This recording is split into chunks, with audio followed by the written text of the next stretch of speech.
Addition of അമീൻസിലെ മൂന്നാമത്തെ മെത്തേഡാണ് reduction of nitriles. എന്താണ് നൈട്രൈൽസ്? CN ഗ്രൂപ്പ് വരുന്ന കോമ്പൗണ്ടുകളെയാണ് നമ്മൾ നൈട്രൈൽസ് എന്ന് വിളിക്കുക, അല്ലേ? C∼N. ഇങ്ങനെ ഉള്ള നൈട്രൈൽസിനെ റിഡക്ഷൻ നടത്തുക വഴി നമുക്ക് അമീൻസിനെ പ്രിപ്പയർ ചെയ്യാനായിട്ട് സാധിക്കും. ഇവിടെ റിഡക്ഷൻ എന്ന് പറയുമ്പോൾ അഡീഷൻ ഓഫ് ഹൈഡ്രജൻ, അല്ലേ? ഇവിടെ എങ്ങനെയൊക്കെയാണ് അല്ലെങ്കിൽ ഏതൊക്കെ സബ്സ്റ്റൻസുകൾ ഉപയോഗിച്ചുകൊണ്ടാണ് റിഡക്ഷൻ നടത്തുക എന്ന് നോക്കൂ. Nitriles on reduction with a good reducing agent lithium aluminium hydride, or it undergo catalytic reduction, or in the presence of sodium and mercury and ethanol, gives primary amine. അതായത് നൈട്രൈൽസിനെ, നൈട്രൈൽ കണ്ടെയ്നിങ് ആയിട്ടുള്ള കോമ്പൗണ്ടുകളെ reduction നടത്തുക വഴി നമുക്ക് amines prepare ചെയ്തെടുക്കാം. ഈ റിഡക്ഷന് വേണ്ടിയിട്ട് ഒരു നല്ല റെഡ്യൂസിങ് ഏജന്റ് ആയിട്ടുള്ള ലിഥിയം അലുമിനിയം ഹൈഡ്രൈഡ് ഉപയോഗിക്കാം. അതുമല്ലെങ്കിൽ കാറ്റലിറ്റിക് ഹൈഡ്രോജനേഷൻ റിയാക്ഷൻ വഴി റിഡക്ഷൻ നടത്താം. അതുമല്ലെങ്കിൽ സോഡിയം അമാൽഗം ആൻഡ് എത്തനോൾ ഉപയോഗിച്ചുകൊണ്ടും റിഡക്ഷൻ നടത്താം. ഇങ്ങനെ ഇതിലേതെങ്കിലും ഒരു മെത്തേഡ് ഉപയോഗിച്ചുകൊണ്ട് നൈട്രൈൽ ഗ്രൂപ്പിന് റിഡക്ഷൻ സംഭവിച്ച് അമീൻസ് ആക്കി മാറ്റാവുന്നതാണ്.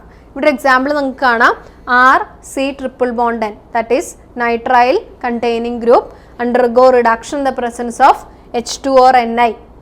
H2 bar Ni എന്ന് പറഞ്ഞു കഴിഞ്ഞാൽ addition of hydrogen in the presence of nickel. അല്ലെങ്കിൽ in the presence of lithium aluminum hydride, it's a good reducing agent.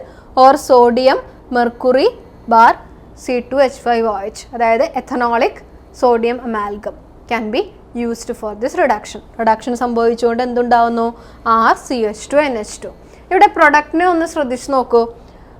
ഇവിടെ റിയാക്റ്റൻ്റ് ആയിട്ട് എടുത്തിരിക്കുന്ന നൈട്രൈൽ കോമ്പൗണ്ടിൽ ഉള്ള കാർബൺ ആറ്റത്തിനേക്കാളും ഒരു കാർബൺ ആറ്റം കൂടുതലുള്ള ഒരു അമീനാണ് നമുക്ക് ലഭിക്കുന്നത്. ഇവിടെ RC∼Bond എന്ന് പറയുമ്പോൾ R ഗ്രൂപ്പിലുള്ള ഒരു കാർബൺ ആറ്റേ ഉള്ളൂ, അല്ലേ? ഏത് ആൽക്കൈൽ ഗ്രൂപ്പാണോ ആൽക്കൈൽ ഗ്രൂപ്പിലുള്ള ഒരു കാർബൺ ആറ്റത്തെക്കാളും കൂടുതലായിട്ട് ഒരു ഗ്രൂപ്പും കൂടെ നമുക്കിവിടെ കാണാനായിട്ട് സാധിക്കും. അപ്പോൾ RCH2NH2.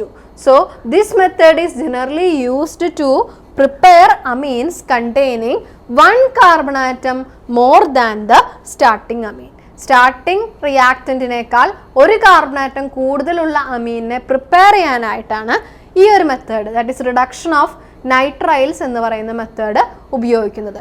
ഇതിൽ മറ്റൊരു കാര്യം ശ്രദ്ധിക്കണം. നൈട്രൈലിനെ റിഡക്ഷൻ നടത്തുക എന്ന് പറയുമ്പോൾ അഡീഷൻ ഓഫ് ഹൈഡ്രജൻ ആണ് സംഭവിക്കുന്നത്, അല്ലേ? ഇതെങ്ങനെയാണെന്ന് ആലോചിച്ച് നോക്കൂ. RC∼Bond ആദ്യം ഒരു ബോണ്ട് ബ്രേക്ക് ചെയ്തുകൊണ്ട് ഹൈഡ്രജൻ ആഡ് ചെയ്തു, വീണ്ടും അടുത്ത ബോണ്ട് ബ്രേക്ക് ചെയ്തുകൊണ്ട് വീണ്ടും ഹൈഡ്രജൻ ആഡ് ചെയ്യപ്പെട്ടു. അങ്ങനെയാണ് RCH2NH2 എന്ന കോമ്പൗണ്ട് അല്ലെങ്കിൽ പ്രൈമറി അമീൻ ഉണ്ടാകുന്നത്.